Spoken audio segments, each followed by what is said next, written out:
Assalamualaikum warahmatullahi wabarakatuh.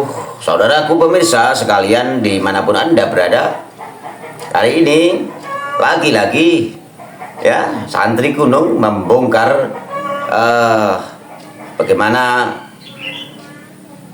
cerita-cerita ya untuk mengunggulkan klan Habib, klan dari keturunan Habib-Habib ini, sekaligus cara mengunggulkan merekanya ya digambarkan selalu ya di atas lah ulama-ulama yang bukan dari keturunan mereka. Nah, sangat ini, dan video kali ini mari kita lihat bersama-sama. Namun di sini lagi-lagi ada satu fakta penulisan mimpi sahabat yang didokumentasi. Ini memang banyak sahabat ya kalau kita mau mencari-cari mimpi-mimpi yang didokumentasi oleh kalangan Ba'alawi. Kalau dulu kita pernah mendengar cerita 1001 malam ya, kisah 1001 malam, mungkin kalau boleh dikumpulkan semua kitab-kitab yang ditulis oleh para keturunan Ba'alawi, ini mungkin bisa dibuat judul 1001 mimpi. Memang banyak sekali sahabat, saya menemukan kitab yang di situ menceritakan tentang mimpi-mimpi itu sudah belasan, ada sekitar berapa ya, 17 atau 18 gitu, mungkin nanti bertambah. Ya sekedar saya baca-baca untuk apa ya, kadang ya ngisi kekosongan. Kalau misalnya kan itu modelnya PDF sahabat, jadi bisa dibaca di mana-mana asal nggak di WC sahabat ya, karena ada Bismillah di situ ya, tidak boleh misalnya ya nunggu teman pas lagi ngapain gitu atau pas kegiatan apa ya sambil baca-baca ya seperti itu. Dan memang perlu diakui Ba'alawi ini yang terbanyak dalam pengetahuan saya sahabat, yang paling banyak mendokumentasi mimpi-mimpi yang dialami oleh ini ya bebuyutnya, leluhurnya, banyak sekali. Dan ini ada satu lagi yang cukup mengagetkan. Ada satu mimpi itu begini, jadi ada di dalam halaman 104, ada redaksi waro'aitu ba'du sinina, aku melihat sebagian tahun, di sebagian tahun. Ini mimpi sahabat ya, meskipun gak ada film manami, saya kira ini mimpi. Waro'aitu ba'du sinina, aku melihat di sebagian tahun. Jadi tahun itu kan banyak, mungkin ini penulisnya lupa di tahun berapa begitu. Namun redaksinya jelas, pokoknya ya tahun, sebagian tahun saya mimpi gitu lah ya.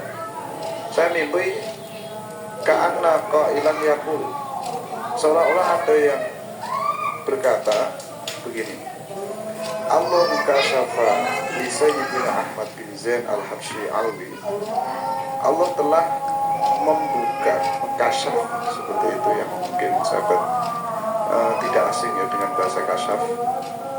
Allah telah mengkasyaf bagi Sayyidina Ahmad bin Zain al-Habsyi Alwi ya Ulwi Alwi ya, jadi Habib Ahmad bin Zain al-Habsyi Alawi gak adanya.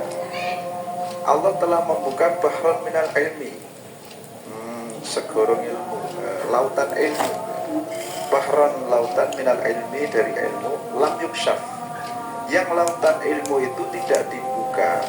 Lam yuksyaf dalika yang jadi filenya, lam yuksyaf yang tidak dibuka, dalika lautan ilmu itu, hatta lil Imam Yahya bin Zakaria An-Nawawi, bahkan sampai untuk Syekh Al-Imam Yahya bin Zakaria An-Nawawi, atau yang kita kenal dengan Imam Nawawi. Ini mu'alim dari kitab Al-Majmu' yang sangat fenomenal itu, jumlahnya banyak sahabat. Dan beliau ini termasuk ulama yang kaulnya paling dipegang di dalam madhab Syafi'i. Nah ini enggak dikasih bahran minal ilmi, enggak dikasih lautan minal ilmi, tetapi bahran minal ilmi itu dikasihkan kepada Ahmad bin Zaid al-Habsyi. Nah ini kira-kira dari dua premis ini bisa disimpulkan sahabat ya. Kira-kira yang mendapatkan lautan ilmu itu siapa, meskipun toh pada hakikat sekarang yang kita alami ini di dalam madhab Syafi'i kita tetap memegang kaulnya Imam Nawawi, bukan kaul-kaul dari Said Ahmad yang tulisan di sini Ahmad bin Zaid al-Habsyi Alawi, enggak ke situ.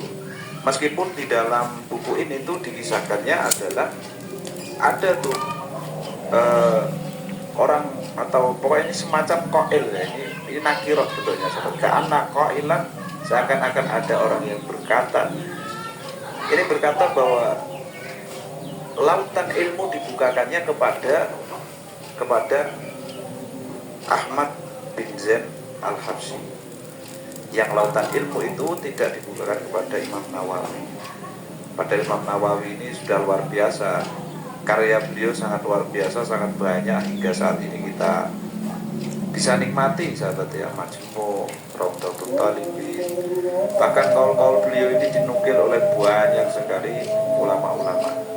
Dan di kalangan madhab Syafi'i beliau ini yang paling dipegang, kaul beliau paling dipegang, atau dalam bahasa biasanya itu yang paling utama, seperti itu ya. Istilah kasarnya ya gimana ya, kayak kalah apa gitu saya gak enak ngomong ini sahabat, bisa dikira-kira sendirilah gitu ya. Saya bacakan lanjutannya. Wa ra'aitu aidan ka'anna sayyidana Abdullahi al-Haddad, dan aku melihat juga, mimpi juga ini sahabat. Tapi ini saya pikir-pikir, ini saya telaah, saya pikir-pikir panjang sebetulnya, ini sebetulnya mimpi atau kayak dia semacam kayak gimana ya, kayak entah merenung atau apa, sedang apa gitu, tiba-tiba ada yang suara tanpa rupa, apa seperti itu saya masih ragu di dalam masalah itu. Akan tetapi poin di sini adalah ada tuh informasi. Nah, kita ambil titik tengahnya saudara. Intinya ada informasi yang itu didapat dari roa itu, entah penggambarannya seperti apa, itu mimpi atau keadaan sadar, kemudian dia ini apa ya, tiba-tiba ada suara seperti itu ya, wallahu a'lam. Tapi yang jelas ini diinformasikan kepada kita. Ka'anna, ini bahasanya ka'anna ya, seolah-olah, jadi ini nggak nyata ya kemungkinan besar sih mimpi sih ya. Memang kemungkinan besarnya mimpi, tapi ya wallahu alam. Yang jelas ini seakan-akan ya, kita pahamnya seperti itu. Apa informasi yang disampaikan ini? Ka'anna Sayyidina Abdullah al-Haddad, seakan-akan Sayyidina Abdullah al-Haddad qala li Sayyidina Ahmad bin Zaid al-Habsyi, Sayyidina Abdullah al-Haddad itu berkata kepada Ahmad bin Zaid al-Habsyi, narju annaka tufawwiqul imam Muhammad bin Idris asy-Syafi'i.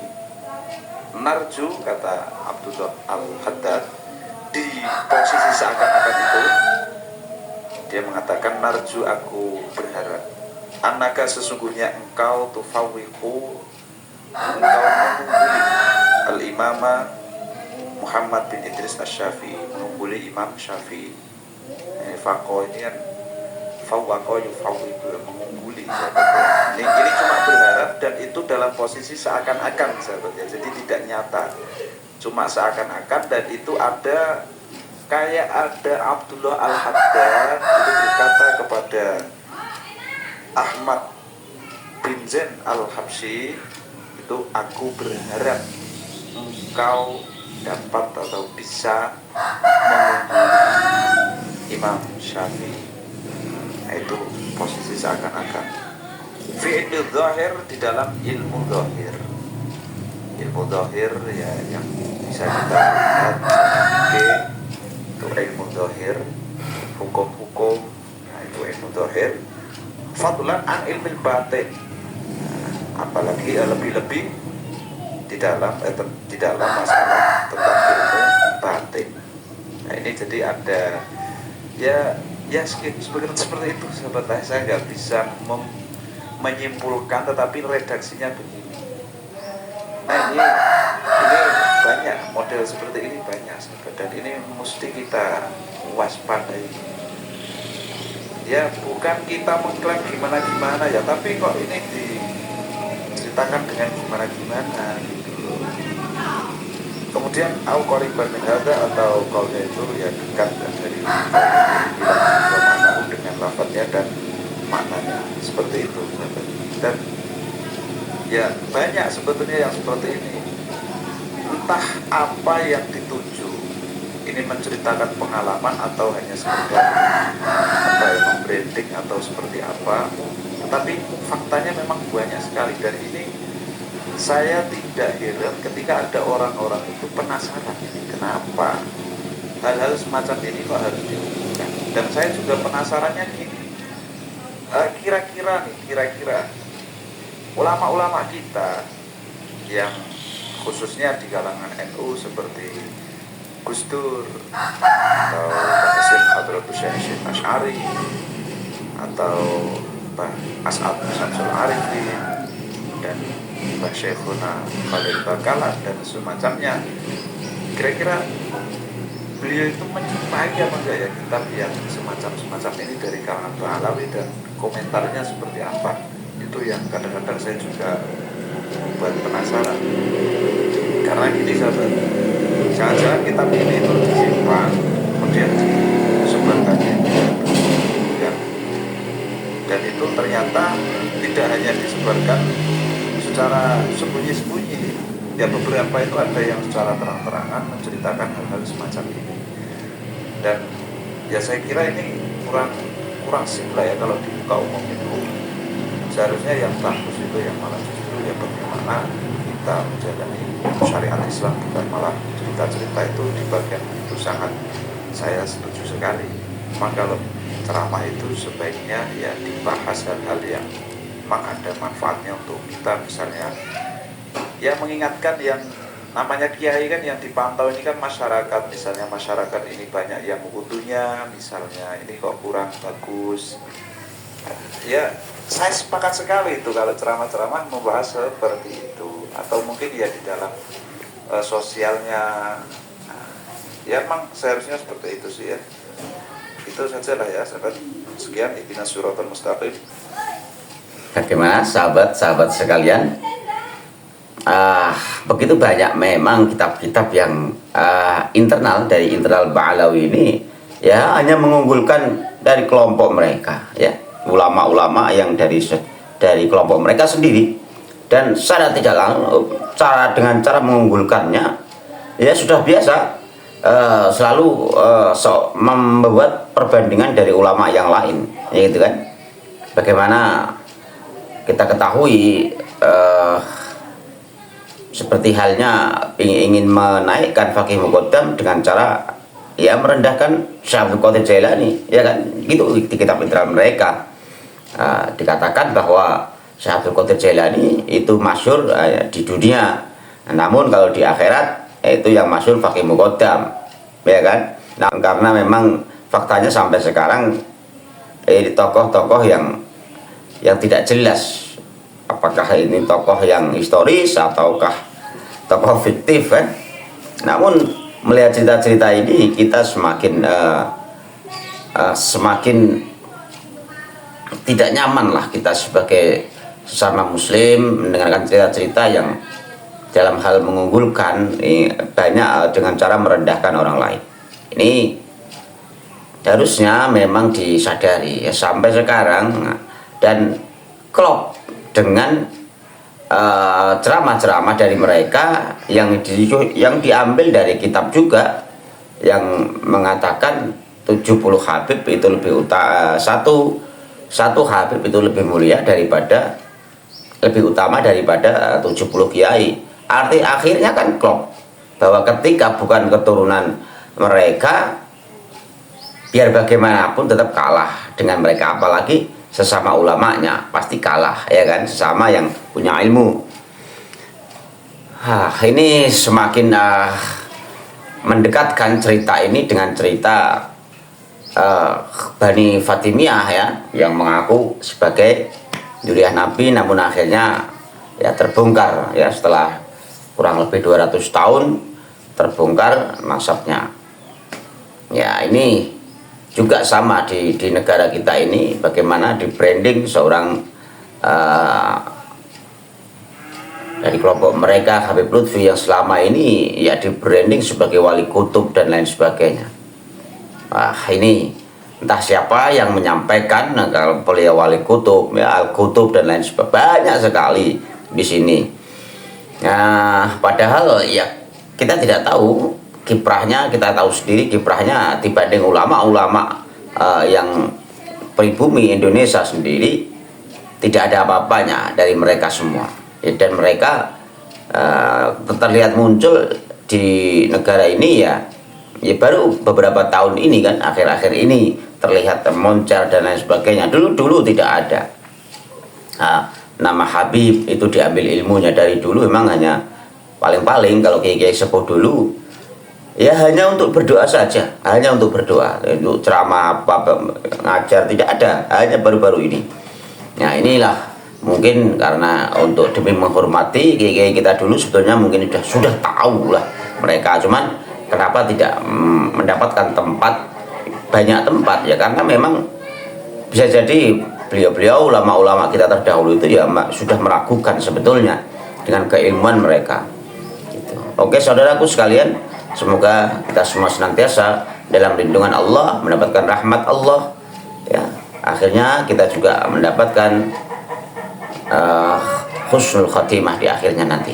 Allahul muwaffiq ila aqwamit thoriq. Assalamualaikum warahmatullahi wabarakatuh.